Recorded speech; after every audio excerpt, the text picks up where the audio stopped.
বন্ধুরা, আজকে আমি তোমাদের সঙ্গে শেয়ার করব কড়মড়ে খাস্তা পাপড়ি চাটের রেসিপি। এই পাপড়ি চাট বানানোর জন্য যে পাঁপড়গুলো থাকে সেই পাঁপড়গুলো কিভাবে এরকম খাস্তা কুড়মুড়ে তৈরি করা হয় পারফেক্টভাবে ছোটো ছোটো টিপস সহ, সেটা তোমাদেরকে দেখাতে চাই। প্লিজ তোমরা পুরো ভিডিওটা স্কিপ না করে একবার একটু দেখে নাও। তা যাই হোক, প্রথমে আমি বলে নিই, আমি রিঙ্কি রান্নাঘর প্রাণহরাতে তোমাদের সকলকে আমন্ত্রণ। তা চলো দেখে নেওয়া যাক। প্রথমে দেখো, আমি আটা আর ময়দা দুটো মিশিয়ে নিয়ে চলে এসেছি এক বাটি মতন। আর এটাই সেই বাটিতেই তোমাদের দেখাচ্ছি আমি সুজি কতটা নিয়েছি। মোটামুটি 4 চামচ মতো সুজি নিলেই হবে। এবার নিয়ে নিচ্ছি পরিমাণ মতো লবণ, মানে স্বাদ মতো যতটা লবণের প্রয়োজন হয় সেরকম লবণ। আর দিয়ে নিচ্ছি তেল। আমি এই রিফাইন তেলটা কিন্তু গরম করে নিয়েছি। এটা কিন্তু ছোট্ট একটা টিপস, যেটাতে এরকম খাস্তা পাপড়ি চাট তৈরি হবে। তেলটা কিন্তু একটু গরম করে নিতে হবে। এরপরে দেখো, গরম তেলটার জন্য আমি এটাকে একটু চামচ দিয়ে মিশিয়ে নিচ্ছি। এটা মেশানো হয়ে গেলে তারপর আমি হাত দিয়ে এটাকে ময়ান দিয়ে নেব। এটা মেশানো হয়ে গেছে, এবার হাত দিয়ে আমি এটাকে ভালো করে মাখিয়ে নিচ্ছি। দেখো, দেখো দলা মতন হয়ে যাচ্ছে, মানে আমার ময়ান দেওয়া কমপ্লিট। এবার এটাকে আমি মাখাবো নর্মাল জল নয়, ফ্রিজের ঠান্ডা জল দিয়ে, যাতে পাঁপড়টা খাস্তা হয়। আর আমি একটা জিনিস ভুল করে গেছি, সেটা হচ্ছে আমি এই কালো জিরে আর জোয়ানটা দিতে ভুলে গেছিলাম প্রথমে। এর জন্য আমাকে ডবল খাটনি করতে হচ্ছে, আমাকে আবার এগুলো দিয়ে আর একবার মাখিয়ে নিতে হচ্ছে। এটা যে খুব ভালো করে আটাটা মাখাতে হবে তার কিন্তু নয়, মোটামুটি যাতে দলা তৈরি হয় সেরকমভাবে মাখালেই হবে। খুব যে সফট নরম করে মাখাতে হবে এরকম না। দেখতেই পাচ্ছ আমি কিন্তু খুব যে নরম করেছি তা না, মোটামুটি নরম করে মাখিয়ে নিয়েছি। দেখতেই পাচ্ছ আমার নরমটা কীরকম হয়েছে, খুব নরমও হবে না আবার খুব শক্তও থাকবে না। এবার এটাকে আমি 10 মিনিট বাদে ফিরে আসছি। এবার এটাকে আমি একটা লেচি তৈরি করে নেব। আর লেচিটা আমি একটু বড় করেই করব, কেননা আমি যত বড় করে রুটিটা তৈরি করব তত আমি বেশি করে মানে যে পাঁপড়গুলো সেগুলো কেটে নিতে পারবো।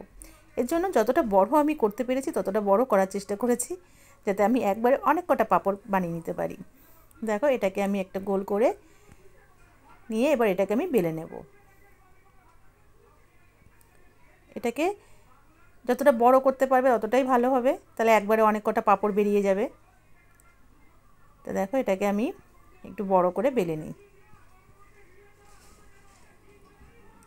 একটু বড় করে দেখো এটাকে আমি বেলে নিচ্ছি।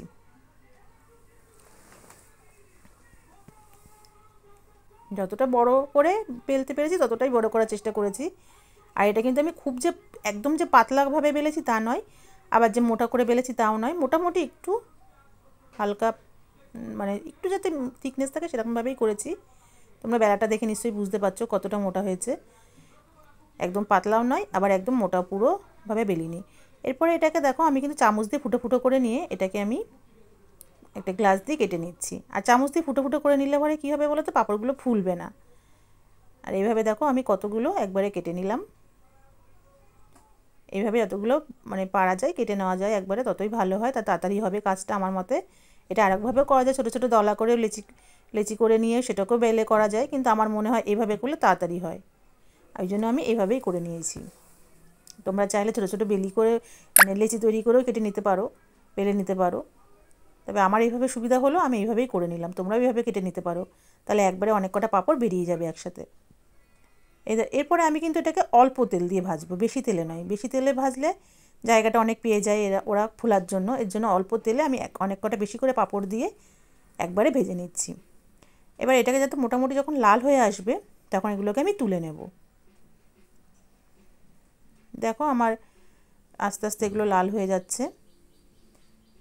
এগুলো কিন্তু একটু লাল লাল করেই ভাজতে হবে, তা না হলে কিন্তু জিনিসটা শক্ত হবে না। একটু সাদা ভাব থাকলে কিন্তু জিনিসটা নরম থেকে যাবে। এই জন্য একটু লাল লাল করেই ভেজে নেব। দেখতেই পাচ্ছ আমি কতটা লাল করলাম, এরকম লাল লালভাবেই ভেজে নেব। এইভাবে লাল লাল করে ভাজলে তাহলে পাঁপড়গুলো না খুব খাস্তা হবে, একদম কড়মড়ে শক্ত। আর পাপড়ি চাটের পাঁপড় একটু শক্ত না হলে খেতেও ভালো লাগে না। দেখো, দেখে তোমরা বুঝতেই পারছো কীরকম খাস্তা হয়েছে। দেখতে পাচ্ছ কত সুন্দর একদম ভেঙে যাচ্ছে। এই দেখো একদম গুঁড়ো গুঁড়ো হয়ে যাচ্ছে। আর বন্ধুরা দেখো, আমি তো পাপড়ি চাট সাজিয়ে নিয়েও চলে এসেছি। তবে তোমাদের সঙ্গে সাজানোর ভিডিওটা এখন শেয়ার করলাম না, পরের ভিডিওটাতে এটা শেয়ার করে দেবো, কেননা একবার পুরো ভিডিও করতে গেলে অনেকটা বড় হয়ে যাবে। তাই আপাতত তোমাদের সঙ্গে পাপড়ি চাটের পাঁপড় বানানোর রেসিপিটাই শেয়ার করলাম। তাই বন্ধুরা, তোমাদের রেসিপিটা কেমন লাগলো আমাকে একটা কমেন্টস করে জানিও, ভালো লাগলে একটা লাইক করে দিও। আর আমাদেরও তো খেতে দুর্দান্ত হয়েছে, আশা করি তোমরাও যদি এভাবে করো খুব ভালো লাগবে তোমাদেরও খেতে। আর তোমাদের কাছে বলে দিই যে তোমরা যারা নতুন বন্ধুরা আছো তারা প্লিজ আমার চ্যানেলটা সাবস্ক্রাইব করে অল বাটনটা ক্লিক করে দিও, যাতে আমার নতুন নতুন ভিডিওগুলো তোমাদের কাছে পৌঁছে যায়। আর আপাতত এইটুকুই, আবার দেখা হবে পরের ভিডিওতে। তোমরা খুব ভালো থেকো।